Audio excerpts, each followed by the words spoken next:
Ciri orang yang menghambakan diri adalah orang yang memberikan seluruh jiwa dan raganya untuk tugas-tugas kemanusiaan. Tugas-tugas kemanusiaan dalam terminologi Sunda itu adalah tugas-tugas lelaku hidup yang ada dalam bahasa yang sederhana. Orang yang berperi kemanusiaan, orang yang berperadaban, orang yang memiliki rasa, orang yang memiliki cinta adalah orang yang memiliki rumasa. Orang yang memiliki rumasa adalah orang yang dirinya penuh dengan rasa. Orang yang dirinya penuh dengan rasa adalah orang-orang yang mudah hidupnya, tergerak hatinya oleh berbagai problem yang dialami oleh orang lain. Leluhur orang Sunda adalah leluhur yang memiliki tingkat perilaku peradaban yang tinggi, memiliki tingkat perilaku peradaban yang tinggi. Orang-orang yang adiluhung, orang-orang yang adiluhung adalah orang-orang yang memiliki kemampuan akademis yang baik, memiliki kemampuan cendekia yang baik, memiliki kemampuan rasa untuk menangkap seluruh gejala alam dengan baik. Untuk itulah saya sampai hari ini mengatakan, belajarlah pada leluhur. Dalam bahasa tradisinya, belajarlah pada karuhur. Mari kita belajar bagaimana leluhur kita membangun sebuah kampung. Dia pasti menyediakan hutan sebagai sumber air ini. Dia pasti menyiapkan mata airnya disebut dengan tampian. Kemudian dia meletakkan sungai di samping timur dan samping barat kampungnya. Dan sungai itu selalu mengalir dari utara ke selatan atau dari selatan ke utara. Bagaimana posisi lautnya? Laut utarakal atau laut selatan. Batas-batas kampung dibatasi oleh sungai. Maka nama-nama kampung di Tatar Sunda selalu diawali dengan nama Cai. Artinya bahwa tidak mungkin manusia bisa hidup tentram, tidak mungkin bisa hidup tenang, tidak mungkin bisa hidup damai, tidak mungkin bisa hidup bahagia kalau tidak ada air. Untuk merawat kebudayaan dan perilaku ekosistemnya, perilaku ekologinya, perilaku alamnya, agar pengisi kampungnya menyadari akan dirinya, dari mana asalnya, di mana berada, dan akan kemana. Dalam kaidah Islam disebutnya man arofa nafsahu faqad arofa robbahu. Siapa yang mengenal dirinya, mengenal lingkungannya, mengenal leluhurnya, dia akan mengenal Tuhan. Maka banyak orang bertanya, Kang Deddy kenapa segar terus? Kang Deddy kenapa kalau batuk bertahannya sebentar? Kang Deddy kenapa tidak minum obat? Kang Deddy kenapa jarang dirawat dan tidak pernah dirawat? Karena saya mempraktekkan ajaran-ajaran leluhur dalam perilaku hidup.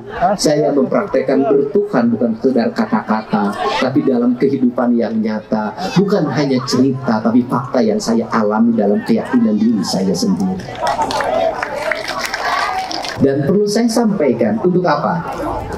Agar orang Sunda percaya pada dirinya, percaya pada leluhurnya, percaya pada kesuburan tanahnya, percaya pada kemajuan bangsanya, dan percaya diri dari sekarang harus dibangun. Karena kelemahan orang Sunda tidak pernah percaya diri dan selalu menjelekkan leluhurnya. Bahkan hidung bapaknya pun dijelek-jelekan padahal dia menerima warisan dari ibu dan bapak. Cintailah leluhur kita, karena leluhur kita sudah menitipkan tanah bernama Tanah Sunda, Tanah Nusantara, Tanah Indonesia. Di banyak orang datang ke sini menjadi orang kaya, walaupun orang sini masih tetap menjadi miskin. Kenapa? Perilaku hidupnya kita harus dirubah untuk tidak lagi menjadi perilaku hidup orang miskin. Apa ciri khas orang miskin? Apa ciri perilaku hidup orang miskin yang harus dihilangkan dari watak orang Sunda? Adalah watak ingin selalu diberi. Sekali lagi saya katakan, ketika Anda mendidik anak Anda sejak kecil adalah meminta, maka sampai kiamat Anda tidak akan pernah menjadi orang kaya. Tetapi sejak kecil anak-anak Anda dibiasakan uang 1.000 dibagi 2 diberikan pada temannya, suatu saat dia akan menjadi orang kaya, karena darinya haus memberi, bukan haus meminta.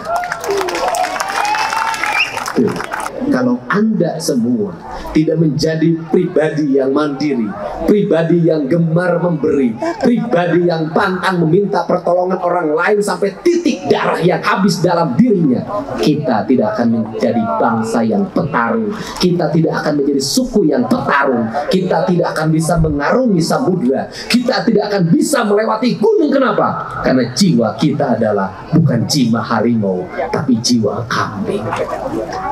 Sangat jiwa embe. Ciri dari embe itu apa? Gawena beberelean tapi eueuh lusieun. Jadi artinya apa? Orang yang kerjanya gogorowokan di medsos tuh urun-urun ngomongkeun batur, eta turunan embe. Tapi yang namanya harimau tidak perlu dia beberelean, diam pun dia akan disegani oleh itu. Orang Sunda hari ini penyakit yang harus segera dibenahi adalah penyakit mental dengan 2 penyakit, hiji panas baran, 2 kajenting sohor, kajenting teko rasa sohor. 1 panas barang gimana? Tetangga nganyuk motor, ngilu nganyuk motor.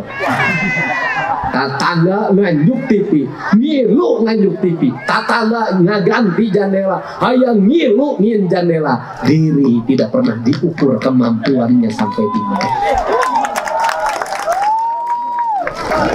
Saya ingin ke depan pendidikan kita baik. Saya ingin di Jawa Barat angka pendidikan yang terendah adalah SMA. Saya akan buat sistem ruang kelas SD sama dengan ruang kelas SMP, ruang kelas SMP sama dengan ruang kelas SMA, kelas 5, dan tidak ada lagi pendaftaran siswa baru. Sudah otomatis masuk sekolah, tinggal masuk kelas, tinggal nunjuk ruang kelasnya dan bangkunya, semuanya sudah tersistem. Dan tidak ada lagi zonasi yang mengakibatkan orang dikeluarkan dari sekolah gara-gara kurang 3 langkah. Tetapi saya akan menghukum orang tuanya yang tidak menyekolahkan anaknya. Harus dirubah. Giliran anaknya mabuk, giliran anaknya kacau, giliran anaknya ada masalah, orang lain yang disalahkan. Padahal itu kesalahan dirinya sendiri yang tidak mampu mengurus anaknya sendiri. Ini penting. Saya nanti nggak peduli anak siapa, karena dari dulu saya selalu memberikan contoh. Kalau anak saya di sekolah dihukum oleh orang lain, saya menampar di rumah. Sikap anak-anak kita yang orang tuanya berlebihan mengakibatkan anak-anak Sunda